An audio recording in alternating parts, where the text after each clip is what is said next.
All right, everybody, welcome to Tea Time with Jesse. I'm here with Nick Touma, Thanks for having me, Jesse. Appreciate it. YouTuber, candy guy. You give everybody a little brief description of what you're up to. Sure, yeah. So first off, just thanks for having me. I appreciate it. I'm very excited to have tea finally, and I see all the videos. I'm like, you make it look so good. I can't wait to try. But basically, I make kind of like artwork out of candy. We do all sorts of things from Pokemon to all sorts of characters and everything in between. Sometimes we make real life things. I recently made a pair of candy shoes and walked a mile in them. And Oh, nice. That was Sounds like it's probably a disaster, but how did it work? it was a pain on my feet. It started to pick up more than it was protecting me from. So like I used like a taffy base. So what I did originally was I put the socks on and I built the candy around the socks. That way it could fits you perfectly. Yeah, and it can come on and off my foot. Because if you're just putting candy on your foot, like once it's on, it's on. It's like, on, yeah. Because I had to drive to location to walk, and I'm like, I'm not gonna be able to walk if there's candy on my foot or drive. Like, yeah, you're like,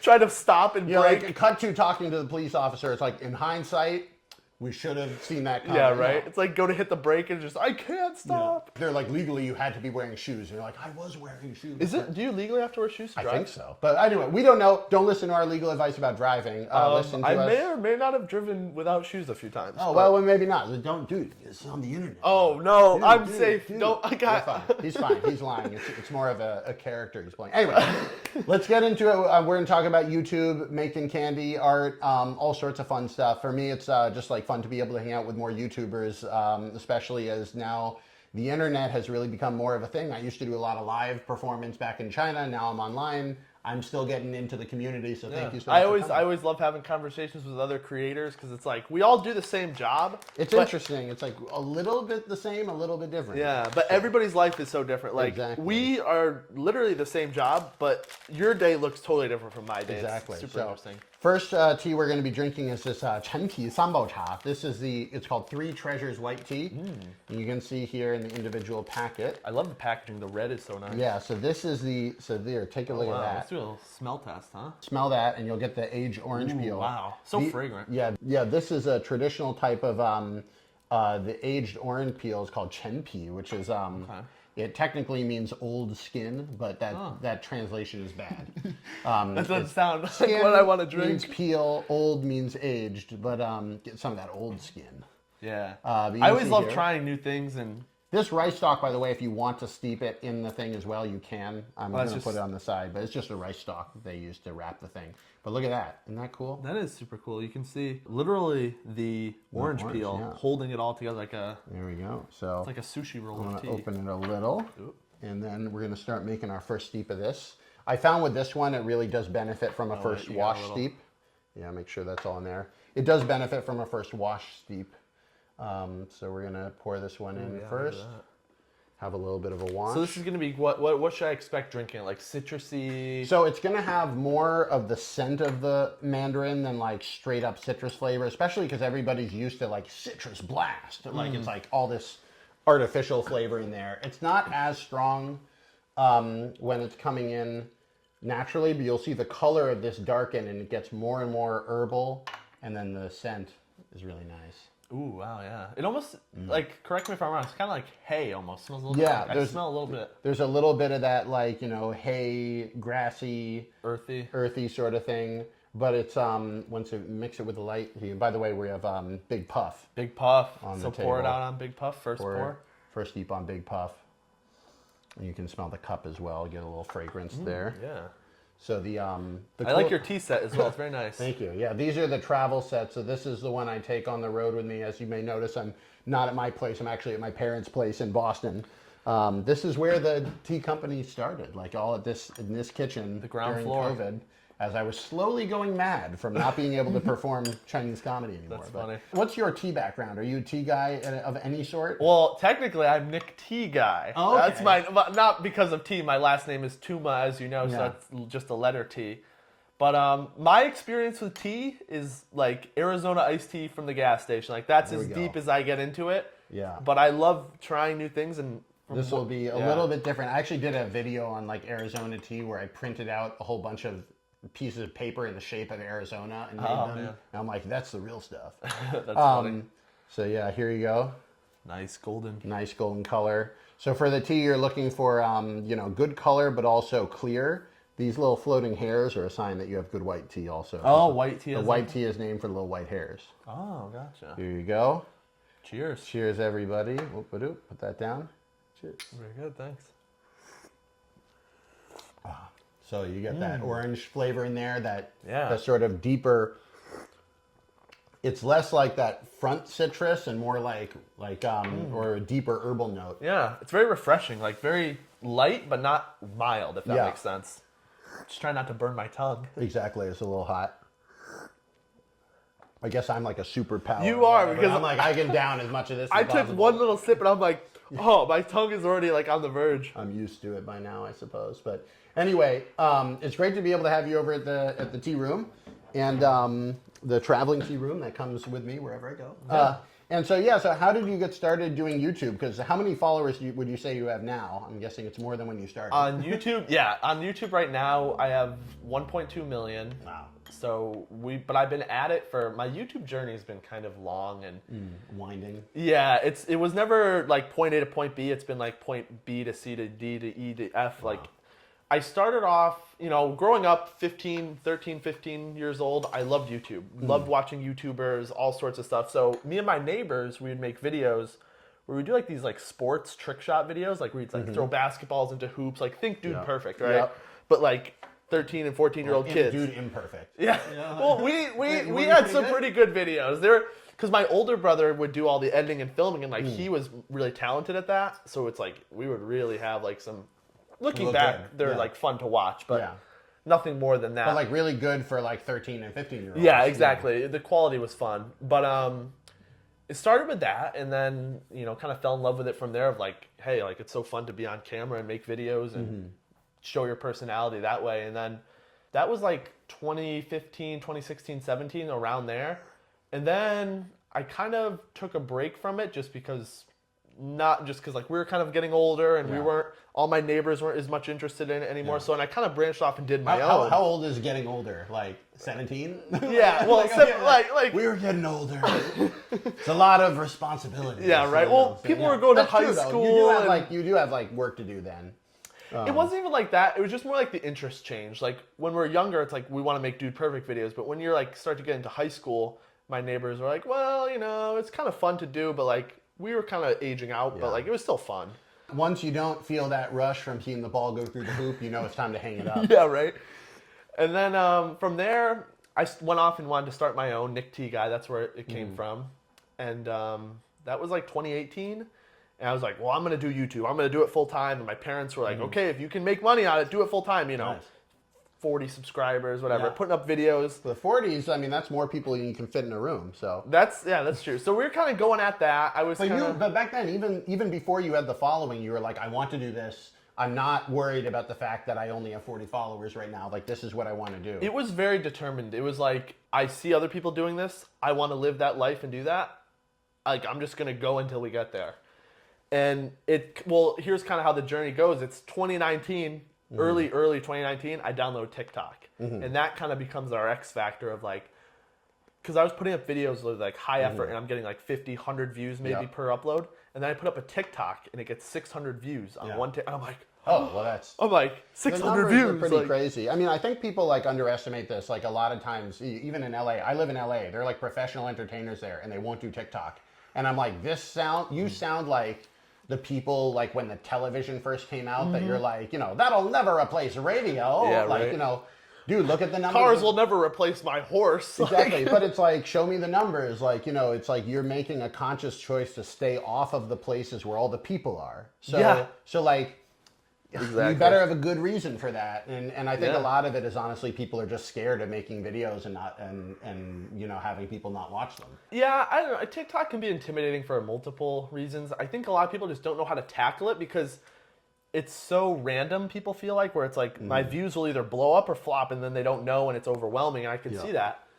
But I think YouTube is a lot more consistent. We've talked about that before, But yeah, so like for you, so you said that TikTok was the X factor though, in what way? So I started posting on TikTok and I got 600 views and then that's where I said, That's where I kind of took my shift off YouTube and said like, hey, this seems like if I'm putting effort into this, there seems to be more output available. So I kind of made a vow to myself. I'm like, well, what if I just put up a video every day and like, what can happen? Like something will happen eventually. And I posted every single day from like March 2019 all the way to like September 2022 without missing a single day. Like weddings, funerals, like woke up that morning and pressed upload. So was it all new video every day? You had repeats? Like how I would never repost, but like some things would like get remixed. Maybe I'd re-edit something, but it was almost original content daily. Because I try to do a new video every day. I'd say now in the very beginning, I was doing every day for several months, but eventually got to the point where I was like, once or twice a week, I'll do a repost. Or I'll do like a tea pet pour, and then that was my video for the day. But the point is, I think just having that mental weightlifting of like, go to the gym every day. Like, you know, got to make I also think though with TikTok, it's very much like a slot machine in a way. Yeah. So it's like, if I can pull that lever every day versus once a week, it's like your output is just going to, more chances. Yeah, exactly. And so you started doing the videos every day, and then how did you transition from the trick shots to the candy? When I started my YouTube channel back in 2018, when I decided I'm just going to go after it, and like when I started TikTok, we were kind of out of the trick shot stuff. We weren't doing that. It was just more like variety content, very basic. But it was really in 2020, the summer of 2020, July-ish, I broke my foot. Okay. So, which actually that's the first step if you're really trying to make it in YouTube. Break your foot. Yeah, TikTok. Gotta just stay at home and edit. You know, looking at it now, it became the biggest blessing in my life because so much came from that. Whereas, like, okay, bored with COVID, right? Yeah. Summer 2020, nothing to do, broken foot, nowhere to go. So my friend had a grad party and they had a bowl of Starburst there, like just whatever. So I and I have the original picture too, which is cool. But I made them into a little Starburst ball, the board, right? Yeah. Sitting there all night, and I was like, huh. I looked at it. I said to myself, I was like, what if I like put on TikTok and say like, hey, every share we get, we're gonna add one more. Oh, there we go. Because that was like the big meta back in like 2020. Was like shares. Like that was like a big way to drive video. So I remember I was like, hey, this is my Starburst ball. For every share we get, I'll add another one. And I had like 700 shares after I hit upload. I was like driving down to Walmart. You're like, oh, I gotta get the industrial strength Starburst now. I wasn't working at the time, so I had broken foot, no job. So I went and spent like $70 on candy, and at the time I was like, this is a big bet. You're like, oh, yeah. Yeah, it was a lot. It was like, oh no, 70. Like, I was like, I told my younger brother, I'm like, don't tell mom, and tell them it was 50 if they ask. But like, and then it kind of went from there. I like this mentality you have. It's like, my mom will understand a $50 purchase at Starburst, but 70 is so much. My parents were always so supportive, though. I'm so happy to have them. They're such a blessing. Where it's like, I could take over the house with a huge project, and they'll just be like, just clean up when you're done. Like, there we go. They're always so supportive. I appreciated it. Yeah. By the way, take a look at the color of the tea is getting darker and darker. Oh yeah, it's getting more orange. So it's getting kind of like very dark gold, orangish type thing going forward. And it's tasting more like orangey too. It's like the citrus is coming out more and more. I feel like this is part of the good thing about doing the small steeps. So sometimes people are like, why are the cups so small? It's actually so you can feel the journey of the tea as it changes. In the beginning, it's going to be lighter. In the middle, it opens up. Different flavors come in. As it comes off, it tapers off. We have different flavors as well. So I always label everything on the site. It's not how many servings, it's how many sessions. Because one session is going to make plenty of tea for both of us. And really, we could have 4 people here. We could make 4 people's worth of tea. Yeah, there's plenty. I'm sipping on it here, But anyway, so you had this big bet. You bought $70 worth of Starburst. How many Starburst do you get for $70? Like, we had pounds. We weren't buying by the candy. We were buying by the pound. We got like I forget. I think it's the bags at the time. I think were $8, but I'm not sure the weight. I think there were 3-pound bags. Wow. I think we got like 7 or 8 of those. Like, wow. The ball towards the end of the summer was like 40 pounds of Starburst. So every time you would post, you would say, if you keep sharing, we'll add to the ball. Yeah, and it was just getting to the point where I wasn't really counting. I was like, this video blow up, like I'm adding more. Were you ever worried, like Little Shop of Horror style, that the ball would gain sentience and like begin to like, feed me? I felt like that thing took over my life for sure. It was... Did you have dreams about the ball? Oh, I have dreams about making videos all the time. I'll wake up and be like, what was I trying to think of? Have you ever gotten a good video idea off of a dream? Not really. I feel like I do in the dream. Like, this is a great idea. And then I wake up Seems like a good idea. In the Or dream. you know what I have a lot of dreams about? Like people always say they're like, notice how in your dreams you never have your phone, and it's the opposite. Yeah, for you're me. like you're on there. Well, I have nightmares that I'm losing my phone or it's getting destroyed. Like I'll be like swimming in the ocean, I'll just see the phone go down, and I'll be like, "We got to get a dive team," and it's like I wake up and I'm like, You're like, oh no, it's fine. Like we gotta get a dive team. it's like definitely not a healthy obsession to have, but like, No. I mean, whoops. this is actually an interesting topic. I'm glad to. I mean, somebody else who does YouTube, I can ask this. During the pandemic, I felt like I was on my phone too much. So I read a bunch of these books about like, what do you do if you're addicted to your phone? And one thing I learned is I wasn't really addicted to my phone. Like people with real addiction issues had it way worse than I had. You're asking the wrong guy because But- I'm like a 9-hour-a-day screen time. But anyway, regardless of that, even better to ask you. All of the advice was like ways of staying off your phone. But I'm like, It's I such work. a sweet tea, by the Isn't way. that nice? It It's is really coming out sweet. Like sweet. no sugar in there. No sugar. And I'm tasting sweetness. Sweetness, so sweet. But I would be like, look, I'm like, I want to figure out a way to get off of my phone, but I work on my phone and my community's on my phone. So it's not as simple as like other people. They're just like, limit your screen time. I'm Yeah, like, like no, you I got to work. replace it, I think. Yeah, and so the like, key. have you found any mechanisms to try to control that, or you're just like, this is the way it is like I work on the internet? I don't feel addicted to my phone. I spend a lot of my day on it, but when I'm not on it like all the time. When I'm off it for good reasons. Like when I'm eating with my family, I'm not on my phone. When I'm eating lunch by myself, I'm watching YouTube. Yeah. But like when I'm doing activities like if we're playing ping pong with my friends or going out for a walk, like the phone's not coming out. Like when I'm replacing that sort of like. Well, I'll sometimes check it, obviously, but like I'm not gonna be like Yeah. on TikTok while we're doing stuff. Like you have to replace it. Like during activities and stuff, like it's so easy not to be on your phone. Yeah. But at the end of the activity, I'm like, I'm going on my phone. Yeah, I got back on my phone. Yeah, it's definitely. I think it's part of the challenge of the new generation because it used to be you would have a film camera for film. Like when I'm a little bit older than you, I think, but I remember when I was in middle school or high school for fun, I would make like videos and try to pass them off as essays in school. I would ask the teacher, like, instead of making an essay on the cell, can I make like a Beanie Baby play? So are you like a visual learner? I think so. I think I'm more of a story learner. Like, tell me the story of what we're doing and why, and then I can know how to turn that into a process. Visually, we try to do the best we can on the thing, but I'm not one of these people that's like setting up, like getting the very, very fancy camera and having everything perfectly positioned. Yeah, I think what's an interesting point with that is I'm very much a visual learner, and like it's always been that way. And I'm actually dyslexic, really.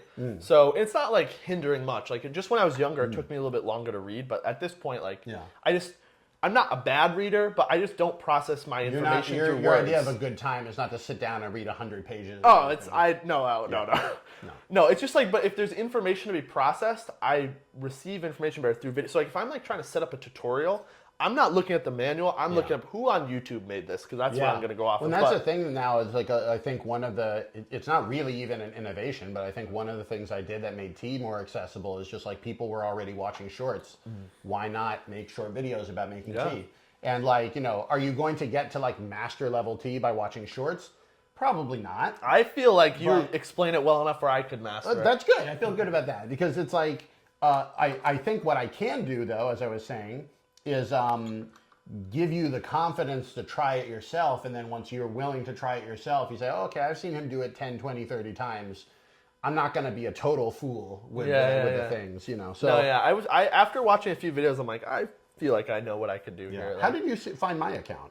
It was on TikTok originally. Yeah. I just was scrolling by and I forgot what I saw, but it was just so interesting and like so detailed that I just was like, like I feel like I want to be in the tea world. Like it was very immersive. Like I felt like I was in that, the sense of like I could feel the Asian culture and all that, and it's like it was really like a submersive, I guess you could say, experience where I was like, I feel like I'm being put in this like rich world of culture and tea, and it's like, it's fun to. I kind of would binge your account every 6 months. That's the thing I'm trying to give people is like when you go to Beijing to the tea market, like it's not just like, oh, you sit down and you're just tasting. It's like the whole thing. It's the architecture, it's the equipment, it's the people. I feel like that's kind of what makes like the vibes in your content really pull from that, because it's not just, hey, here's tea, let's taste test it. It's like, we have the pets and the whole story behind it all, and it's really like a comprehensive experience. And then for your channel, like, were you thinking, like, when you started making that Starburst ball, like, were you thinking, like,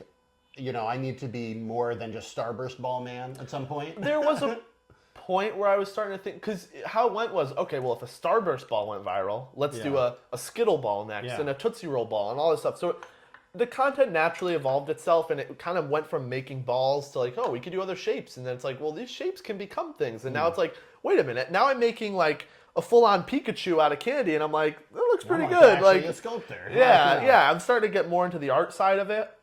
And I'm starting to go now, I'm having a new shift with my content, seeing where the platform is going, where I'm going less of like the wow of the project and more of the story behind the project. So like for an example, like before I was always say giant. We're making a giant Has to be candy. bigger. Yeah. The biggest, the craziest, the most impressive. But now it's like we can make something a lot simpler, and not for the sake of doing a cop-out, but just for the sake of the story. Like I told you the example earlier, but I'll say it again. It's one of my really like well-performing videos recently on YouTube Shorts. I think it's like a few million or more. But it was making a Minecraft compass out of candy. So it's a very, very, very simple looking thing. Like it's literally just a little gray circle with a red line, and it's about this big. And it's like, this is not visually interesting. Like if I sat down and did a video and be like, today guys, we're making a Minecraft compass, and you like, and go through that process, it's like, meh video. Yeah. But the context behind that was, and we're starting to kind of get into more of the storytelling now, it's we're stuck in the woods, there's a creeper after us, and it's like, we need to escape. How are we going to do it? Yeah. And in the middle of the video, I'm like, I have an idea, and I make the candy compass. And it's like, that video does so much better because of the context around it. And it's like, we're kind of moving more into like, less of the sensationalism and more of the storytelling. That's cool. Well, it's also like you get to play around a bit more, because like, there is a grindy aspect to making the biggest whatever, like, you know. You hit a ceiling, and when you can't go any farther or more exciting, you're kind of just plateauing done. Yeah. So you kind of have to evolve. Plateau, you have to put in that huge amount of work, but you're not growing. It's just for less and less of a result. There was a turning point I had where I made a giant, I think it was like a granola bar or something, and it was like hours of work and like tons of this and that, and like we were out there for so long, it was so hard to make them all stick together. Yeah. I posted the video, and like, it's all perspective, but it does like 50,000 views on, and I'm like, this is not like enough to justify it. This is amateur hour. Well, yeah, rookie numbers. I'm thankful for like all the views and stuff, but when you just look at it from a business standpoint, it's like we can make a candy Minecraft compass in the woods with story. Yeah. 2-3 million views, or I can spend bajillion 5x the time and make 50,000 views. Like, it just doesn't make sense. Do you think it's that, like, because I kind of like hoped that eventually we would reach this point where people are so clickbaited out that they like don't want the clickbait, you know? And like, 100%. I don't know if we're there yet, but it feels like there may have been like a decade of the biggest this or the most amazing that. I think there's a total shift in the platform coming, and I think it's been there for like the past year or so. And we can see it with examples like, obviously the Mr. Beast format, the sensationalism, the 100 hours, the giant this, the biggest that. That type of content is starting to hit less because we're desensitized to it. We're like, we've seen the biggest, like, I'm not saying wow anymore I did than the first time. Yeah.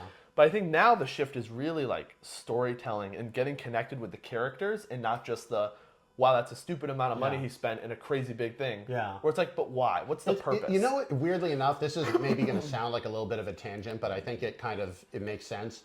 I had a great experience in China where I got to work with a clown who was formerly from the Cirque du Soleil. Okay. And he came to China, and we worked on Chinese clowning routines together, where he would make the clowning routine, teach the Chinese clowns in the Chinese circus, and then he would go back. But we would build these routines together. And they were like real circus, 2,000, 3,000, 4,000 people in these things.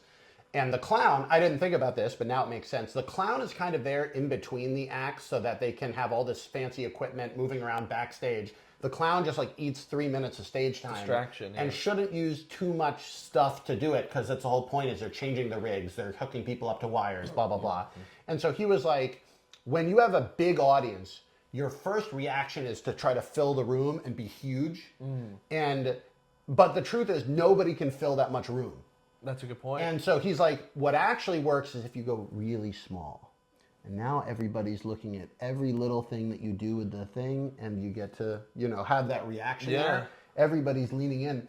I almost wonder, as the YouTubers get bigger, Like, is that what we're seeing? That's a really good, because I think that's so true. You can't fill 1 million people's views. When there's so much going on, you almost lose it because you're like, it's too much. Like, I just don't care enough. But when you make it so focused, like a climax point of like, this is our grand finale, like that's the really like, that's a really, that's a really good concept. Because it's like, because it's the sort of thing, it's like, you have all of your, you have your video games and your candy making stuff in there, but it's just like, you're not trying to just blast people away with like the biggest, we built a Minecraft house out of candy or whatever. You're trying to find those more specific things, and I think that like people are reacting better to that now than they would have a couple of years ago. Yeah, I think it used to be, you can look at the eras of YouTube, and it's like there was the vlog, era of so many people doing that really like day in the life personal content.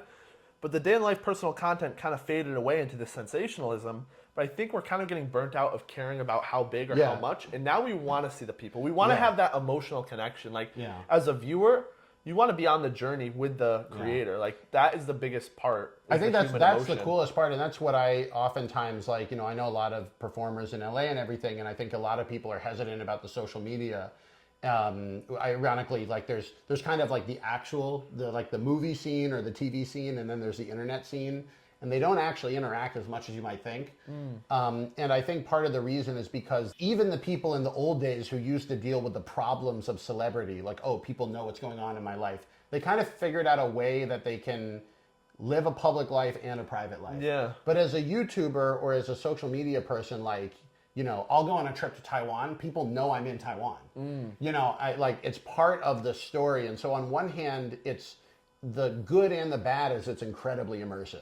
Yeah. It's like people really know who you are and where you are, and like, I think it depends on your content too, because like sometimes you don't want to show that. Like, well, that's the thing. Is like I don't like when my content is set up inside my life that I can't have a break of it. Because like I treat my content very much like I'm in work mode and then I need to be in rest mode so I can be in work mode tomorrow. But how do you maintain that difference? Because like the incentive of the internet is kind of like the more you give, the more you get. I think you got to think of it like a marathon and not a sprint, where it's like, if I have to post a video, say I'm going to put up 7 videos in a week, post every day, right? If I do 3 in the first day, I'm not going to be as effective the next day. So it's like, let's do 1 video a day and just be consistent, because when you're kind of like getting into that hamster wheel of like burning yourself out, that's the danger zone. Yeah, that's for many years why I didn't do any internet stuff, is because I looked at like the friends I knew in the Chinese kind of internet creator scene, and they were like all burnt out all the time. Yeah. And I was like, I don't know if it's any better in the West, but I'm guessing not. Like, it's and it's also like a weird type of burnout, because in other jobs you can kind of tell people you're burnt out, but nobody wants to have an internet video where like, hey guys, I'm making tea today, even though I'm really burnt out. You can do that once, but no one really wants to see you again and again and again, like talk about how you're burnt out. But on the other hand, it's like, if you're burnt out, you can't, you don't bring it. It's kind of like that balance you need to find, because I personally like to have my work and life separate, because if I feel like everything in my life has to be content, there's no off switch. Like, because when I'm on filming a video, I am locked in. Like, nothing outside of the world exists except for what I'm filming. You don't want to be like on a date and she's like, babe, and it cuts to your view and she's a Starburst ball like in a dress. Yeah, right. You're like, if I'm thinking you're sticking content, more Starburst onto her face, like cut back, it's just like, If I'm in content mode, like, there's nothing. Like, when my friend, I told you I collab with him a lot, Horchata Soto, great account, check him out. We would go and do, like, we try out food for a video. Yeah. And I tell you right now, if I'm making a video about my lunch, I am not tasting the lunch. Like, I'm taking a bite, and if I'm filming it, I can't even process what it tastes like. Like, I get very locked in on the video where it's like, nothing exists outside of that. So it's like, when you are filming every part of your life where it's like, get ready with me. That was one of the reasons I stopped doing video blogging. I tried doing video blogging for a while, and then it just came to this point where it's like everything was an opportunity for a vlog. Yeah.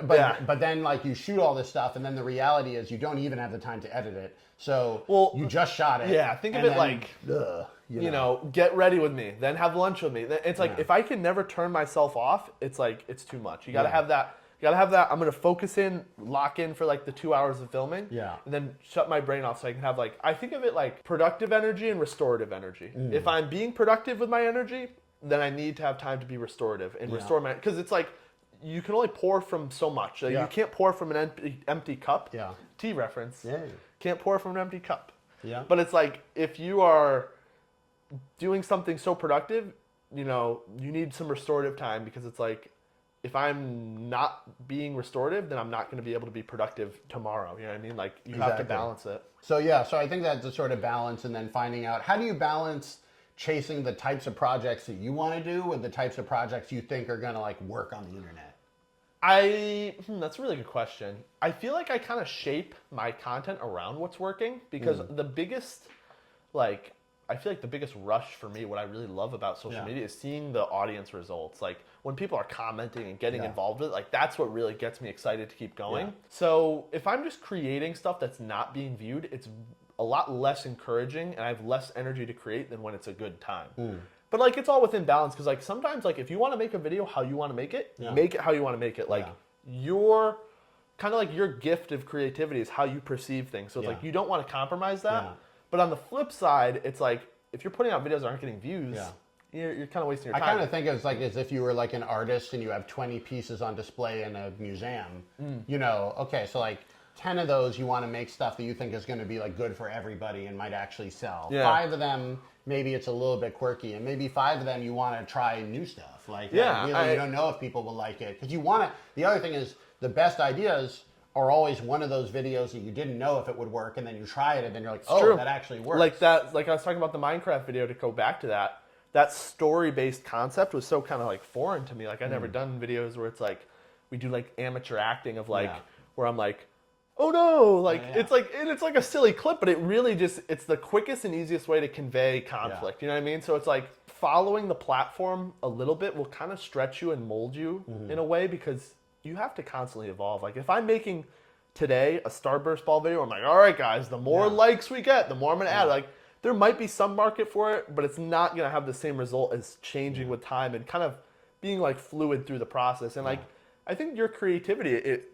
makes you a better creative, because you're kind of constantly evolving and changing and like discovering new ways to do things. And like, just, you're always, the message is the same of like, we're going to make something interesting, but it's kind of like how you present it is always changing as well. That's cool. So like, so I think I kind of like struggle with this a little. I've gone back and forth in my creative career from like, okay, be very practical. There was a time when I was working with my comedy troupe back in China on pitching a sketch show. We wanted to make like a Chinese version of Key and Peele. Okay. And so we were like, we wanted to do Western sketch in Chinese.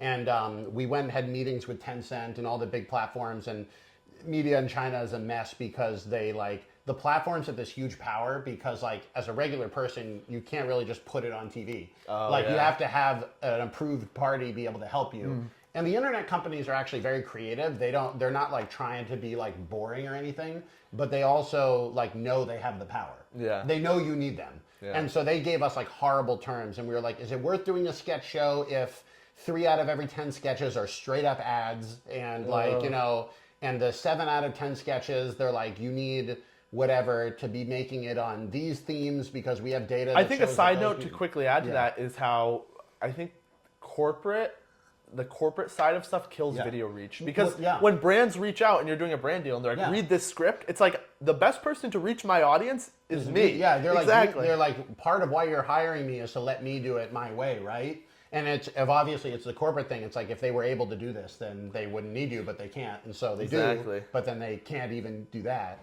It is kind of like the I talk to a lot of creators today. I'm like, the biggest advantage you have as somebody with no following is that you don't have any risk.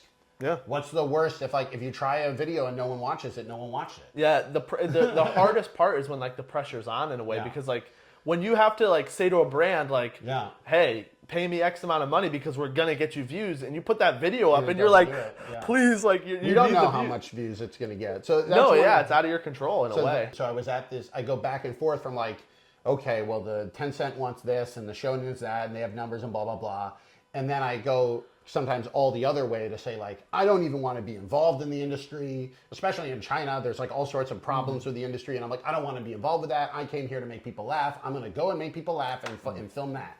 but then it comes out formless and like, Yeah. you know, it's not really that useful for building an online audience. And so it's always trying to find that mix of the different styles that are there. Yeah, So, I totally anyway, agree. our light just went out, so I think it's time to take a break. Yeah. But we're going to take a break. We'll be right back. I'm Jesse.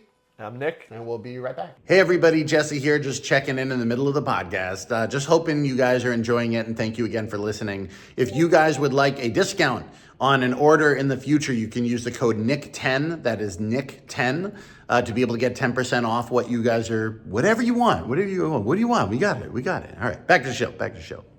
All right, everybody. Welcome back to Tea Time with Jesse. Nick Touma on the show. Part 2. Part 2, we're going to get it going with another tea and talk a little bit more YouTube and creator journey stuff. I recommend we drink this one. This is the Sister Eyes red tea cake. Red tea is what in the West we call black tea. So if you ever hear black tea, that's actually the same thing. It's really a headache. Ooh, it's literally a cake. Yeah, it's literally a cake. I've been working my way through this one, but you can see here. Oh, wow. Look at that. Hold that. Wow. Isn't that cool? I kind of want to take a bite of it. Yeah, and people are like forbidden tea cake. But it's these were originally made this way because in the old days, even now, in order to get to this mountain, which I went to in June, it's a 9-hour drive from the Kunming airport. You can't get there any other way. And so you just break this off and put it in? Yeah. So you want to break it Can off? I do it? Yeah, go for it. Break a piece off. About that Wow, much. it's firm, huh? It should be able to break it with your hands. Maybe give another piece that size. Do I try to break it or just put it in? No, just put it in there. You'll see it's gonna unfurl. Yeah, Good? that looks good. Wow, Good. that's so fun. And so they stored them like this because It smells good. the roads in that part of the world are really rough. And like in the modern day you need 9 hours, think about it before. So they would press them into the cake so that they could put them on donkeys and transport them down the mountain pass and have as much tea in each journey as Yeah, possible. because like with the leaves, they take up so much space. Yeah, so a lot of times people are like, can you sell this loose? And I'm like, I could, but actually we all save money even now shipping it in an efficient cake, even though it's old technology. But Who doesn't love cake either? Exactly. Also, it's kind of fun. And one of our innovations is pressing them into those 50-gram mini cakes. Usually they're 357 grams. And so 7 times as much tea. I wouldn't have to charge 7 times as much, but like it's expensive. And so it's nice to be able to give people a little bit of a easier way in. You don't need to buy that much. So this is the red tea, huh? Yeah, so we can pour that out. This is the red tea. So this is going to taste somewhat more familiar if you haven't, not really like a tea guy. It's going to taste more like the quote unquote black tea and Earl Grey or whatever. Okay, I've heard about those a lot. Yeah. How about green teas? Do you get into that one? You go there. Ooh, that is a different. like everything it. is so different and unique. Like Yeah, it really is a nuance. big thing. The green tea is, I do have green tea. That's very light, fragrant, floral, fresh. This is like got some darker, more more deeper taste going on to it. It's also, these are ancient trees, so these tea trees are 200 years old, wild, not farmed. They're just up on a mountain, way up in the 9 hours drive from Kunming.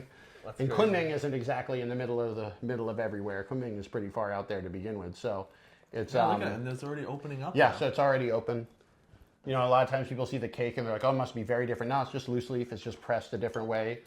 But like, generally it's a sign of a good thing because the only people that press tea cakes are Chinese people for themselves or, somebody like me who's trying to bring it outside in an authentic way. Yeah. The cake itself is not a guarantee the tea is good, but it's like, there's a certain amount of quality that needs to. Oh, wow, look how red it is now. Yeah, exactly. It's like so deep red. Yeah, like, I only see why like they call it red. 20-something seconds deep. Whenever I drink like rarely a store-bought tea, like I let it sit in there for like 20 minutes. I'm like, I want as much Yeah. flavor, but you just don't get But it. you have this problem where the longer you steep it, the more flavor you get, but it's just very bitter. Yeah, that's true. And so it's like and that's just like that knife's edge of how long to steep it before it gets bitter. It's like it takes, ironically, way more skill to brew a tea bag well than to brew this well. Yeah, that's a good point. If you overbrew this, it'll still be good. it's so red, wow. Here we go. Cheers. Cheers. I'm gonna let mine. I gotta cool off this time. I'm not built like the master. Yeah, you gotta. Yeah, I'm built different. I gotta break an egg in my mouth or something like that. Oh, this one's different, totally different profile. Yeah. What do you think about this one? It's more like dry in the mouth. I feel like. What you had a word for that term? What was The that? tannins. There's some tannins yeah. in there. So it's got like the sort of a very like some tannins, but also it's got like a deeper funky note in it. Yeah. And that's the ancient tree taste. It definitely has like, it's like the tea taste, but like it's really like a little twist on it. So a lot of the good tea people, what they look for is not just the taste of the tea, but the aftertaste. So like you're not getting a bitter aftertaste. Yeah, it's like not bitter at all. It like it like- might seem that way because of the tannins, but it's just dry in your mouth, and then afterwards there's no bitterness or like. So it's I just really like that kind of last funky aftertaste note from the ancient trees, and then that kind of gives me kind of the memory scent of going back to the tea mountains. Does it when you're in the mountains? Does it just smell like tea like this? Well, the tea like bush itself or the tea trees don't smell like tea, but like it smells great because the good thing about the tea, and it's one of the reasons why. Like a lot of people have like really, they're like, oh, agriculture in China, isn't the whole country polluted? And I'm like, that's a pretty blanket statement. But two, it's not stupid to ask that question, but tea in particular, especially the ancient tree tea, is safe from a lot of that because it's way out there. It's far off. There's nobody lives there. Yeah, And 9-hour drive. Like, how do you get a tea tree to grow to 1,000 years old? You can't have any humans nearby because humans wreck everything. So, like, you know, the places where a lot of the best tea come from are some of the most isolated places, and not just in China, but the whole the world. rare find, yeah. And so that's why the tea. So is can you so eat good. these too? If you wanted to, you want to eat one? I think Go for for the podcast. For the podcast. What do you think? Is it good? It doesn't taste as Doesn't good as taste tea. like much. I would have thought it'd be strong. I did a video when I was in Taiwan. They have fried tea leaves at a restaurant there, Ooh. so you have like it tastes very kind of nutty. It's yeah, that interesting. tasted almost like nothing, but the leaves are. Yeah. So and sometimes people are like, I don't have a filter or whatever. It's like actually, like it's not the end of the world if you eat a tea leaf. It's just kind of like obviously if you're trying to drink and they're all up in your face, that's not fun. Especially But, I think when they're smaller, like the ground up stuff we're used to, you can't drink that. Like you're gonna choke. No, yeah, it's not so good. This is but- just like yeah. you strain it Anyway, away. so back to talking YouTube and just sort of a brief, re-entry. You're making candy videos. I noticed we made a Dragon's Beard candy video. Yep, that's what's the story behind the Dragon's Beard? So it was kind of a series where Dragon's Beard candy essentially is just this. It's I think it's Chinese. I want to say, but don't quote me on that. I believe so. And where you just pull. Monsieur. There you go. That's how you say it. Yeah. Where you just pull the candy and it comes out like hair, like a dragon's beard. But I made it. I heard you can make it with like high chews, so I was like, oh, cool. I made it with high chews, and then I challenged myself to make it out of Jolly Ranchers, and the videos did like really well. So I'm like, well, like let's make it into a series. Like if one video does good, 10 will do better. So it's like now the series is I'm on a mission to turn everything into Dragon's Beard candy. Nice. And so we did a video. This was kind of fun for me because I've worked on other people's projects, but I don't know if I've ever worked with another YouTuber, like somebody who works fast. We were thinking of it this way too. We mentioned this. I thought it was super interesting how both of our like video styles are very unique to each other. So it's like when I was shooting your video and we were shooting each other's, it's like kind of putting someone else's content through a different style. I think it was a really great creative exercise because it's like you thought of a shot that I've never thought of. Like, you're like, well, what if we just get, like, a hand cam constantly? And, like, normally my shots are very, like, a lot of fluid movement and stuff, and we're always showing the hands. But to have a dedicated hand shot, I was like, Yeah. And it's, like, the fresh perspective each kind of vision brings is super cool and, like, refreshing. I think that's, like, one of the, like, there's a good and a bad to getting good at something. The good is obviously you can spend less time on it. You know, what might have taken you 2 hours now takes you half an hour. But the bad is like you become blind, you get the tunnel vision. Yes. So it's like you can also walk a long way down a path that you're looking for something, and like somebody could have easily tapped you on the shoulder and said it's right there. Yeah, you know? that's a really good point. This podcast, I would have been out with this podcast 3 months earlier, but I was trying to come up with a podcast format for tea, and I was like, we're gonna do 10 questions and drink 10 tea. Like it was really complicated. And then a friend of mine, while we were drinking tea, was like, Jesse, like, I just love having tea with you and talking. Yeah. Like, maybe that could be the show. And I was like, oh, obviously. It's like, yeah, like, duh. Yeah. Or at least another way to put that is like, start with something that like is simple and makes sense. And then I think, you have to really enjoy what you make. If you're making it strictly to put it through a lens of what you think people will like, if you don't know what they like yet, you're not, like, people are like trying to, I know a lot of creators starting out where they're like trying to have it all figured out by their first video. Yeah, it's like you can't post do it. 30, 40, 50 videos, Yeah. and then you're going to know what works and Go doesn't. back go and from what there. a lot of people are like, oh, I want to make something that looks like X because we have this inspiration. And I was like, don't make that. Go on that channel and look at the oldest videos they made. That's a really good point. Because it's like, look at what they did when they had no budget, when they didn't know what they were making, when like. It's like, I want to make videos that look like this. It's like, that video didn't take an hour to make. It took 3 years to get to that Yeah. point where it takes them an hour to make Yeah. it. Like there's a hidden cost of time investment that goes into each project and Yeah. each creative vision. Yeah. It's not just, hey, we thought of this in an afternoon and Yeah. made it. It's we've been making videos for 4 years and optimizing that when we got this idea in the afternoon, we Yeah. made it in an afternoon. You know what I mean? Like Exactly. the behind the scenes that led to that. Yeah. That's the investment you need to make for yourself, and you'll I'm find trying to your own remember way. if it was Picasso or who it was that they had the story about Picasso is in a museum or a cafe and somebody says, oh, you're Picasso. Like, can you draw me a picture? You know this? Yeah. Draws it on the napkin, that'll be $80,000. What? Like, you took 10 minutes. No, I spent a life learning how to do 10 minutes. Exactly. It took my life to get to the point where I can make this in 10 minutes. There's also a similar phrase in Chinese, 台上1分钟,台下10年功. 台上 is on stage, 台上1分钟, spending 1 minute on stage.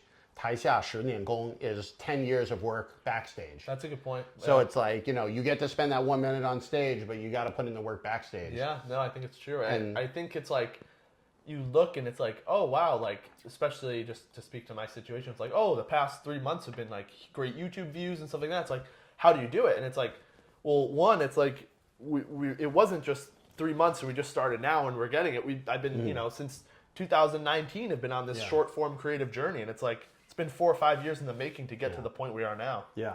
I want to ask a question that's maybe, I don't think we're that far apart in age. I'm 33. How old are you? Can you say? 22, yeah. 22. Okay, I guess that you were around early 20s.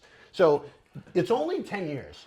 But that makes me literally like I'm an old man on TikTok. Like I'm about as old as I know anybody who's really doing TikTok, But like, I don't think there's an mind age that. gap. I think it's just a mind gap. Like, if you're yeah. in it with your mind, you're good. So Like, this is exactly what I was going for, is that I think that the mindset that I have is at least able to, I won't say compete because that's the wrong way of thinking of creating stuff in general, I think. But like, I'm able to hold my own on the internet, but I think I have an anchor that maybe you don't have, in the fact that when I was growing up as a creator, like I wanted to make Seinfeld, or I wanted to make like a sitcom or a stand-up special, and I had the formats at that time were very solid. Yep. Like it was a sitcom. It's 3 acts. There's an A plot, a B plot, and a C plot. Gotcha. And like now with the internet, like you grew up watching probably more YouTube than shows. I don't. I'm Yeah, guessing, I right? watch more YouTube than I do, and even now I Yeah. barely watch And shows so or movies. and so it's like the moment you release yourself from those formats, you really start to make what you want to make. Yeah. And it's like I have a little bit of an anchor that I'm constantly trying to shed about, like, oh, you can't do that. You Yeah. can't do that. Those like the know? preconceived borders you put up, and Yeah. it's like you think you can only create as big as the box you put around yourself, Yeah. and that's so not true. It's like Yeah. you're not gonna get to the next level unless you take down those borders and think outside the box. Like, Yeah. if you think you can do it, I think try it. Like, Yeah. And so that's the thing that I really like about the YouTube channel, is that like I see people going for it. Like if people are like, I want this, I almost feel like I need to learn more about that. Like I was thinking, like for a long time I've been thinking I should do this like Anthony Bourdain type show where I go to China, hang out with the tea farmers, hang out with my comedian friends. I'd watch that. We're doing tea, we're doing comedy, we're traveling around cities. And it's like, my mentality is so stuck in like, how do you make a travel show? Who even funds that? Like, blah, blah, blah. And now I'm like, you have a phone. maybe I do that. Maybe I do it on the phone. Maybe I'm just like, you need to find a dude who will go with you, Yeah. or a gal. And, just like hit up the clubs. I know the people. And I like, for some reason, it's, I think the barrier of entry to create is at such a low point these days that it's so up for the interpretation of the artist, where it's like before, and this is kind of like art versus algorithm, before you have to fit your creativity into the show format. It has to be 20 minutes for ad. You can all make your type of sitcom, but you have to make a sitcom. Exactly. Yeah. But now it's like you have a camera, you have a mind, go for it. Like you can, Yeah. and like, yes, obviously if you want to optimize for certain types of views, like you want to have it in a digestible format. Yeah. But like to make a tea Anthony Bourdain style vlog, it's like you can do that. It's not like it has to look like this and look like that. Like it's all about attention. It's the attention economy. If you're holding attention, it can look however it wants to look. I think it's like, how do you tell though whether it's working? And I mean, like, obviously we like getting hits, but also there's more than just hits. You know what I mean? Because like some types of videos, like, especially I'll see this in I don't know why Facebook does it this way. The Facebook, if I have a video do well, the first group of people that sees it are all very supportive. And then eventually it gets outside of the T world to like Facebook writ large. And that's when everybody's like, Chinese stuff is all polluted. This is fake. You're getting scammed. This is fake. I'm like, it's on the camera. Like, what do you mean it's fake? Like, you mean it's not what I say it is? Or like, what do you even mean by that? But of course, it's all YouTube or like, communist. I'm like, dude, I like lived in China. Like, I'm in America now. Yeah, please. I'm like, there are so many. It's almost like you need an essay to say why that comment is stupid. And of course, by the time you've written your essay, you've let them win. Yeah. But that's the price you pay. It's like you open it to all different eyes. I think that's kind of the beauty of it, though, is that when we live in our own worlds with things, we are limited to only what we know. But I think when you put it out and see other people's perspective, that's kind of like the gift of creating, because what creativity really is in like expressing yourself online is showing your perspective on something. And to kind of see other people's perspectives, negative or positive, is kind of the value of expression and creativity, because it's like only... Like, I heard a good quote, I think it was by Rick Rubin. It was like, to win in a crowded market is to show how only you can see something. Like, you can show how you experience something, but only through your lens. And that's what kind of sets it apart. It's not looking like everyone else, but it's what sets you apart. And I think, like, those conflicting ideas or concepts is kind of like the beauty of it. And it's like, it is frustrating with negative comments sometimes, but it's like... kind of the But I also have, like, with the negative comments, I kind of have two ways of looking at it. On one hand, I don't like them, but on the other hand, one of the challenges I had doing cultural exchange the other way is because I did many years in China doing comedy, sharing about life in America in Chinese. And one of the challenges you would get was that the censorship and restriction there was not just on the content, but on the comment section. So you would find videos that got, like, 10,000 likes and 3 comments, and you're like, and like, oh, you're not letting people comment. And so ironically, what happens, and you see this generally with the negative comments on YouTube and stuff as well, is like this process of people saying stupid shit and getting slapped in the face by the other people in the internet is actually super important. Because like if you block the comments, you don't allow people to have a discussion. I agree. And then you let people say like, well, this is censorship. I'm right because they didn't even let me talk. And I'm like, no, you were wrong. But also you're kind of right in the sense that like it's important for you to get, smacked down sometimes. I think when you put something out there, it should be open to judgment. Was I gonna go all through all those years of complaining about the comment control in China and then not let people comment on my videos? Correct, yeah. So like it's kind of like you're gonna get support and you're gonna get some negativity, but I think the negativity is so important too, because you got to look at where it's coming from. Is it coming from a place of they wish they could be doing what we're doing, or is it coming from a place of let me actually listen because this might not be performing as optimally? And I think more or less the comments are more self-reflective of who's commenting and not of you. I think more or less if you want to judge how the content's doing, you look at the views, because how the platforms work. If people aren't watching and they don't like it, they're not showing it to more people. So if views are high and you're representing yourself how you want to be represented, comments can be negative. But if you're doing what you like, it's fine. You're finding the right people. It's also, I also feel a lot like people are worried here about stuff that kind of I don't have to deal with anymore. I'm very glad I'm a citizen here. Like nothing bad can happen to me because of what happens on YouTube. They can't deport me. Yeah. In China, it's like in theory, if I said something that they didn't like, they could deport me. It was like I think like it sounds like a really basic thing, but like if you're a U.S. citizen, like use that space within here, and like it's. I don't want to make it sound like, oh, it was horrible to be in China. There were also a lot of really good things about being in China from a creative standpoint. Generally, everything you're seeing on the internet, all the trends, TikTok, the shop, all that sort of stuff, they were doing it in China 2 to 3 years before. They're very much ahead when it comes to like short form content. I know Douyin, I believe it is called yeah. in China. That is Douyin, like yeah.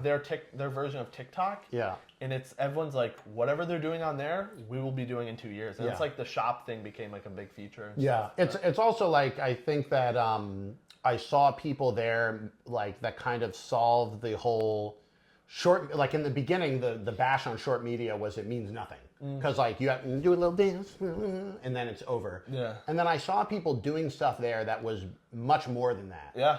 And they were doing it there earlier than here. There would be people who are making educational channels, like, you know, learn English a word every day, learn, like, do all this stuff. And it kind of made me realize, and it's one of the things that I kept focus on with the tea thing, is like, you want to pack a lot of information into each video, but you don't need to force it all into one video. Yeah. Say, I'm doing this today, do it, I had a great time. Log off, do that every day, and eventually the channel itself becomes the movie. That's true. You know, it's like the channel is the thing you want to be proud of in the long I've term. noticed that too, especially with like series content where we're making things with so many parts.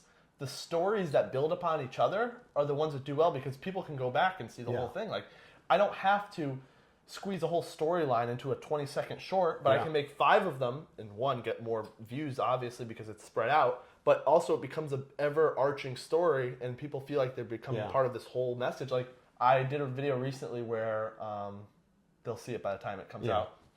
I had Candy Geodude, like the Pokemon, and he froze in the snow. So we had to defrost him. So I made a Charmander to defrost him, a fire type to melt the snow.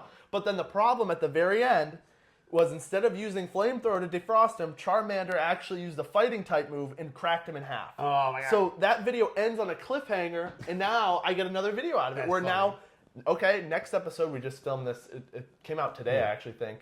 I made a Candy Chansey, which is like a healing Pokemon, and I brought Geodude to get healed. And it's like... That's funny. So now it's not just one video, oh, this. Geodude broke, now we fixed them. It's like, okay, let's make a new project, a new video that's based off of the events of the last one. That's and great.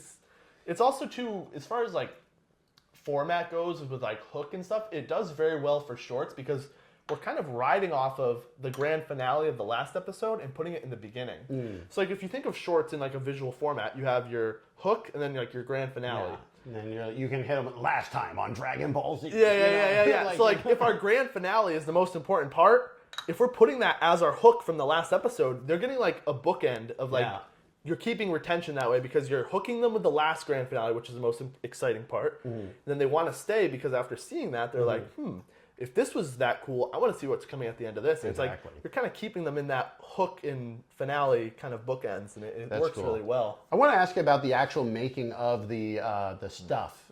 So like you're making a Charmander, you're making a Geodude or whatever. Like, you know, would you say you're an artist? Would you say you're an internet creator? Would you say you're like, you know, just a dude that makes videos? Like, how do you balance the fact? Because like you could call it art, or you could not call it art. Yeah. What do you fall down? That's on a good question. I think just to break down art, I think art's value is really deemed by its limitations. So I think the fact of That's a deep answer for what I was asking. I'm like, are your Charmanders art? And then like you hit me with a real answer, and I was like, damn, I got to take a sip. get some more caffeine. Say it again. Okay. So I think art's value is deemed by the limitations. So I Okay. think like when we look at art pieces, it's like, oh, why is this little, you know, scribble $10,000? It's like, well, that was painted by an endangered elephant, right? So I feel like I put the gun to his head. I made sure he was dangerous. Yeah. This painting gets more valuable the more danger this elephant is. Yeah, right? No, but I think the story behind the art is valuable I think as well. it's the story behind it. And I think at the end of the day, I think like storytelling and the human emotion and relation is what really is the biggest part of it. So it's like kind of seeing something so mundane and everyday like a piece of candy and then seeing it transform into what's interesting. I think it's more of an artistic perspective. And not to like puff myself up, like, oh, I'm such an artist. But I think about that's like the mental track of it. It's like, that's a piece of candy I normally eat and don't think twice about. And now it's a Pokemon that I love. And it's like, I think it's that type of spin because like there are people who are great at making videos, but I feel like we are making our videos around our basis of what we have. Like I'm optimizing my video making as a result of what I'm filming.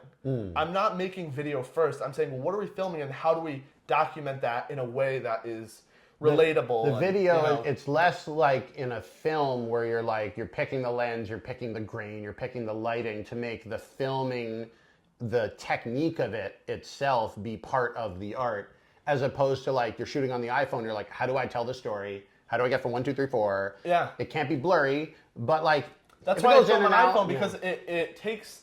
I don't want people to get focused on the filming as much as I want them to just see the project in the most digestible, YouTube-friendly format. Like, whatever we're making, we'll deem a little bit of different shooting style. But, like, we have our process where we're shooting, like, very similar shots. Everything looks similar. Like, we have our format that works well for us. But I feel like it's more about what I'm making and then showing that process. Like, if I'm making a story in the woods, we're shooting differently than if I'm making Dragon's Beard candy. So it's like, I kind of feel like I'm just creating... Like I kind of mentioned before, I feel like I'm bringing people into my world, and if you enjoy it and you like being a part of it, you're going to sit and watch. And like, it's kind of like only I would see, you know, that's kind of the value of setting yourself apart in this crowded shorts market. It's like, I see the value in Tootsie Rolls to be art, where it's like, that is something that's unique to my channel, and that's what gets people coming back, is because it's like, oh, that's a unique perspective. I remember once somebody described modern art as you could, but you didn't.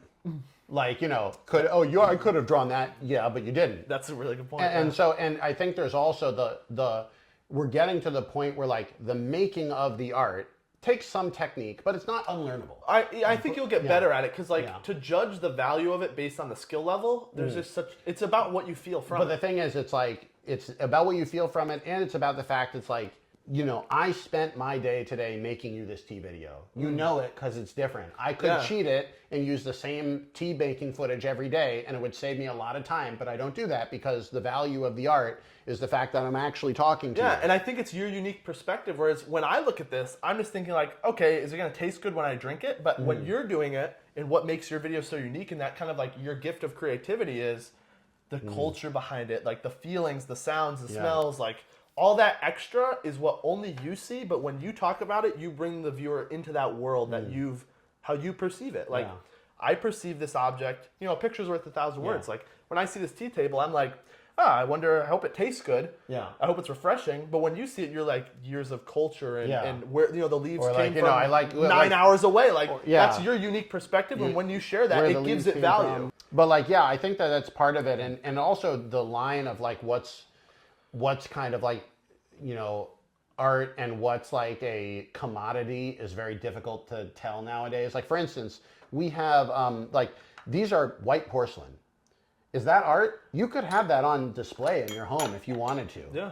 That's like nice. But I think it's like, you know, it's what's valuable to you. Like, if this was from your first trip to Taiwan, it's going to be an amazing piece that you want to display. This pour tea cake up there, I don't know if it's in the wide shot, but it's like, I have a tea cake up there. That is the first tea cake I ever bought in like 2010 when I was studying abroad in Beijing. I brought it back and gave it to my parents as a gift. Of course, they don't drink it because what are they going to do? They're not like breaking into tea cakes. But it basically just sat there. But it's like that cake, I essentially aged myself now 14 years. So like the actual quality of the leaves in there, who the hell knows how good it is, because I wasn't buying the nicest tea when I got there, but that cake has a story. I think, see, there it is. That's the hook, right? It's there's the story, right? And I think that's what makes art interesting, is what is the story behind it? And it's like, it's in the eye of the beholder, because to me, I'm like, I don't know how to turn that into tea, whatever. Yeah. No value. But to you, you're first. I'm like, I'm there, I'm seeing it, and it's also like, it also makes me think of like the equipment. Like, you know, when I went to the porcelain factory where we get our tea stuff last June, I went to Dehua, where they make 80% of the porcelain in the world. Like, if you buy porcelain anywhere in Walmart and anywhere, almost 100% it came from Dehua. Wow. And so Dehua makes great porcelain, best in the world, except for perhaps Jingdezhen. But when they're there, they had, like, you either think of something as like machine made or handmade, but it's not that simple. There's like, some stuff is like made by a mold, but they pour the mold by hand. Is that different from if the mold was injected from a machine? Yeah. What if they shape the bowl by hand, but then have a mass dipping process? What if they made the bowls in a giant, like, you know, batch, but then hand paint them? Yeah. Like, at what point is it art and not art? I was there, and I would see, they had like a like 4 or 5 women who they were doing hand painting of stuff on the art, and I was like, if these like Chinese aunties were 20-something women in a Brooklyn loft, they would be artists. Yeah. But here it's, no, this is the mass production. Yeah. Right? And I'm That's like, interesting. what is the difference between them as an artist? It comes back to what you said, you could have, but you didn't. The idea of like, I've decided to make a stake on my reputation saying, I think this is valuable. Yeah. And I think like, you know? it's kind of like the story behind it is what makes it valuable. Yeah. I think it's a really cool way to, like, when you start thinking that way in your content, you're like, what value am I providing and what story am I sharing? Because those are the two things that really right now, I think as the content shifts, as we mentioned earlier, from sensationalism to storytelling, if you're not providing value and there's not a reason to care, they're not going to care. Yeah. So it's like that story is really helping and that it's driving the conflict to the resolution. And I actually like that because the challenge, I never really was, I mean, obviously I'll watch the sensationalist YouTube stuff. You can't always avoid it. But I was never really into it. I always felt like in comedy, you want to, what they call like, you know, you want to escalate. You want to raise the stakes. But it's like, it's a really cheating way. Like in an improv scene, we would say like, don't be the president. Yeah, you could be the president, but it's like, it's kind of a cheat to add a lot of drama to the scene. And then usually it falls apart because you're not really playing the president, you're playing a character of the president. Yeah. But if you play a regular person who has real drama in their life, you can keep that scene going for 10, 15, 20 minutes. Yeah. Because it really, like in real life, you know the difference between saying like, you know, oh, my phone is missing versus like, my phone is missing, but my wife is upset at me, and like she thinks that I'm cheating because of the phone. Like those stakes feel more real than like the president. You have 20 nuclear missiles heading towards you. We're burnt out of caring from the biggest thing ever. You know what I mean? But I do think there is some form of art in the sensationalism because like it's like when you came back and what you said. If you could have, you would, or if you wanted to, you would. Where it's like there is part of that where it's like, wow, I never would want to know what a hot tub filled of ramen would look like.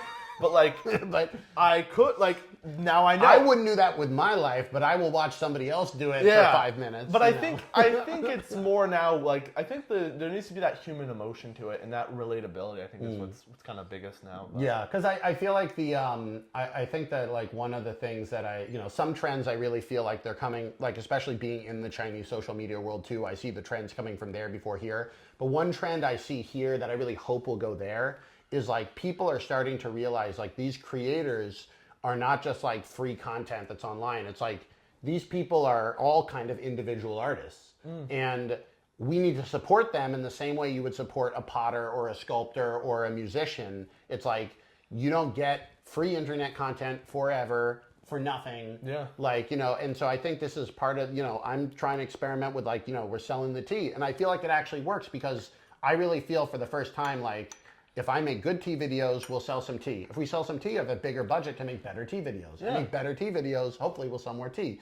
It actually, the selling of the thing actually helps, whereas in the beginning it was like, okay, I'm gonna have a channel and then cut to the tea and then cut back to, okay, what I really wanted to do. You know? Like we're getting out of that first stage of like advertising, but in China it's still like that. They really like every time I get an ad on my Chinese thing, they just want me to literally go like, oh, like, you know, drink this. Buy. And I'm like, that's not why people watch me. You know, like, you know?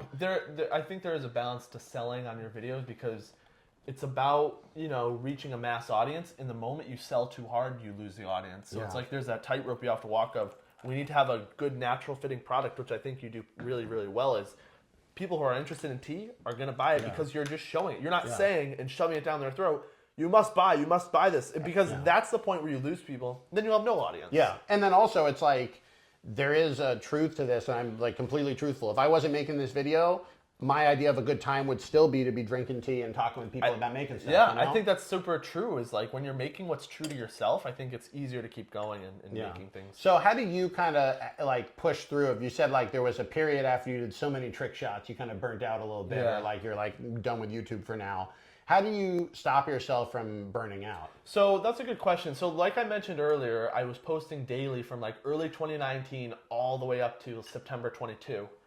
And what kind of made me take a break was, well, we did a video and where we met Mr. Beast, so that was like felt like a grand. We can get into that in a minute, but it felt like a grand finale kind of in a way. But I definitely needed a rest, and it was a realization to me that it wasn't about output as much as it was about quality of output. Because like if I'm putting out content every day, but I don't have the energy to make it better, I'm in a losing battle, right? So I kind of had the wisdom and the knowledge, thank God, to like take a step back and, you know, open my eyes to say like, this is, you know, not sustainable. And if you want to have longevity, like you need to create smart and not as hard, if that makes sense. So it was kind of a point for me to kind of take a step back and be like, you know what? Going at this rate and pace is just where you can't go farther than this. It's limiting. So it's like, take breaks now. And now I have a good, healthy balance with it where it's like, I still put out quite a bit of content, but it's like, I'll take maybe 3 to 4 days off a month where it's like, maybe a weekend I'll be like, I'm not filming this weekend. And it's like, I feel like Have you found that it affects the views? Like, you know, taking not really at all. Yeah, doesn't really I affect could post like 2 videos a week and be good, but it's like it's still that same thing as like if I can get like 500,000 views on an upload, it's like why not put out more? But there is a balance because it's like if you're in such a grind that you're kind of not able to work on other things and take yourself to the next level, you're holding yourself back. Like, yeah, I kind of think about it in the way of like, if you think you're like, the way I look at burnout now is like, if you think you're running at 100%, you're actually running at 150. If you think you're running at 70, you're actually full. And so if you want to know, if you want to make stuff and have time to be able to expand, and you need to be working at like what feels like 25% capacity. I feel like, yeah, you do definitely, like know? the more energy you put into something else is the less you put into something else. Like it's just, if I'm focusing solely on making the videos, which I should be, because that's what I bring to the table in this situation, I'm not working on brand deals. Like I'm not emailing companies. Like as soon as you turn your back one way, everything behind you is off. Yeah. So like there is a balance as like creators, like to scale. I think you need to scale to a certain extent. Like my long form editing, I've been looking for a long form editor, but it's like if I'm spending my time doing the long form editing, like if I'm not the best person to do it, it's not the right person to do it. Well, so this sounds great. I think let's start to wrap it up, but I have a kind of a lightning round before we do that, just sort of the end of the thing. But before we get to the lightning round, what do you think of the red tea? I think it's really good. I think I like the white tea better. There's more flavor in the citrus, but it's just like a stronger, woodier kind of, like we mentioned earlier, the tannins, right? Yeah.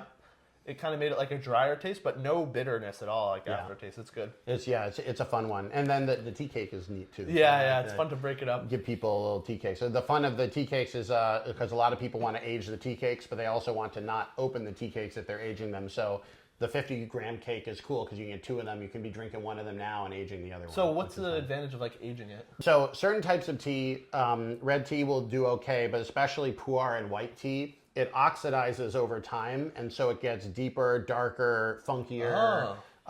It accentuates it. It accentuates it. And other teas like green tea, you don't want to age. You want to drink them as fast as possible. Gotcha. You don't want to have green tea from 2, 3, 4 years ago. It's just going to lose its flavor. And that just has to do with the amount of water that's removed in the process. So much nuance to it. There's a lot to it. I'm like, I just pick up a 99-cent can from the gas station and call it green tea, but like when you're talking about aging and not like it's really there's a whole world to it. It's like, it's like wine. I mean, like you can have, wine, you can get like, whatever, $2 chuck or $3 chuck or whatever it is, or you could like have an $80,000 bottle of wine from the, Rothschild, Baron, blah, blah, blah, Bordeaux. And it's like, there are crazy things on both extremes of the market, but like there's definitely room in there that if you want to spend your whole life around wine, you can do that. And tea, it's the same thing. Yeah, I think it's cool to be able to invest yourself in something that has been a so lot of much fun. nuance. Like if it's just like, hey, one thing, it's like, but like all the differentness and that's why it's always fun for tea for me is like even amongst one type of tea, a red tea, a pu'er, or whatever, like because I know the differences between the mountains and the differences between the ages, like I'm never going to run out of tea to drink. It never gets boring. And so that's been part of the fun for me. But I'm glad you enjoyed it. Yeah, it's really good. Thanks for serving me. Yeah, I'll give you one of the white teas and the red teas to take back. Oh, thanks. Yeah, I'll be. You'll be enjoying it. Yeah. So before we get going, though, I want to do a little bit of a lightning round. So just sort of like general one-sentence answers. Okay. Not too long, okay? So I'll try my best. First question is, what's the most important thing about making YouTube videos? Like, for me personally, or how I feel? Sure, for you personally. One sentence is tough. I know, I'll give you my best. I think it's where my passion and financial abilities kind of meet at a point where it's I love doing this, and if I can make money at it, I think it's a great avenue for me. Nice, awesome. What do you do to kind of get over the fear of showing something new to an audience? I think the more you do it yourself, and if you like it, it doesn't really matter. The audience is, I don't really care about people's opinions as much as I care about how I feel about it. If I like it, then it's good enough to put up for me. So that's kind of where I would land on that. Nice. What's like a dream project you'd like to work on? Ooh, that's a good question. There's always in the back of my mind the thought of doing like a house out of candy, but logistically I don't know how it would work. You also would need like a witch to live in the house made of candy. Yeah, like right. Hansel and Gretel. Yeah. It's I would say that, but kind of the dream project is the one that I enjoy the most, and I think when you kind of set up your creative process to enjoy it as you do it, I think every video is kind of like a good video and fun video to make. Nice, awesome. If you could create your own brand of candy or your own candy, what would you make? Oh, it'd definitely be whatever is like best for candy building. It'd have to be like it'd have to be like the ultimate, like all the colors to build with, the best consistency, so something like that. But who knows? Maybe in a few years from now. Yeah, maybe in the future. Yeah. And then I'll give you a little bit more than one sentence on this, but what was it like meeting Mr. Beast, and what was that like? Oh yeah. So yeah, I said I was going to talk about it. So yeah, we should. It was. I'll make it a quick story, but it was one of the craziest days I think ever of my life. He was opening a Beast Burger at the American Dream Mall. Okay. And 3 months prior, so this was in September, in June, we made a giant candy logo for him. We've been trying to get it to him because he did a candy factory. So I'm like, candy factory? I need to make him a candy logo and try to... I'm like, what if we just put it out there that we want to bring it to him? Like, what could happen? Because like we've done that before where I put something out there and like, just say like, hey, literally like tag Mr. Beast. Like tag, like TikTok, you never know where it's gonna lead, and like 3 months later, it led to him. So if you're thinking about something, if it might be possible, put it out there. So you delivered the candy logo to them? Correct. So, but it was a hectic day for sure. We was at the American Dream Mall. He was opening up a Beast Burger location. There was like 30,000 people there in the mall. We were in line. We got in line at 9 a.m. and we ended up meeting him around 9 p.m. So we were in the mall for 12 hours. Yeah, that's crazy. There was the line wrapping around the wall all the way the entire perimeter of the bottom floor, up the top floor, and then another line waiting to get to him. Well, you get your burger, then you wait in another line to get to him, and it was like, it was an ultimate. It felt like a Mr. Beast challenge. It was like an endurance game to just like not leave, and like I foolishly park, and I'm like, It's like one of the biggest malls in America. I'm like, the parking garage isn't packed. Leave our food and water in the car. And I was like, oh no. What was I thinking? You're like, you didn't think that was There was kids in line with us. I was giving them cash to go buy us a pizza slice. Me and my brother were like, old time. Hey boy, go grab me a newspaper. I was like, hopefully they come back with my 20 and give me food. Like, But it was great. Like, praise God, it all worked out, and we stood in line, and we almost didn't get the clip because how they were doing the pictures were there was like 2 photo op spots because they were busting in like 20, 30 people. Picture, he runs to the other side. Picture. So he was coming from one end, and you can all see this on my channel, the whole video. It's just look up NickTGuy Mr. Beast, you'll see it. As he was coming across, we like kind of pushed at him, and the security guards are like, don't rush him. Like he needs to get to the other side, take pictures. Does he have like big beefy security? Yeah, there was people everywhere. But here, so one of the things, the whole video almost didn't happen because I went with the candy to show them, and they were like, okay, well, like it happened like that. It happened in a blink of an eye. But they made they're like, okay, like hand it off to him. But the problem was they backed everyone else off. So my brother Nate with the camera was like, they were blocking him off. So if you watch the footage, you'll be able to hear him say, he says to the security guard, he's like, I'm sorry, I have to get this. And he ducks under the guy's arm and pops up just in time. That's the camera guy you need. Anything for the shot, baby. No, and he gotta get that shot. He was even holding, so he was filming it with the camera and holding my phone. So he was like ducking under an arm and like doing gymnastics, and he gets up and like just gets it, and I'm just like, and then he gets tackled and like laid out. Like once we get it, it's like, okay, moving on. But even to this day, when I watch back that clip, it gives me like flashbacks because I'm like, it all almost like 12 hours in line, and then you almost didn't get it. 3 months, 12 hours in line, and it all comes down to Nate ducking under some dude's arm. It's like it was an insane day. So if anybody needs a great camera person, they can hire Nate. No, he's not for hire. He's mine. All right, in-house. Okay, you will never get Nate, no matter how much money you have. You can't get him. Dude, I'm trying to.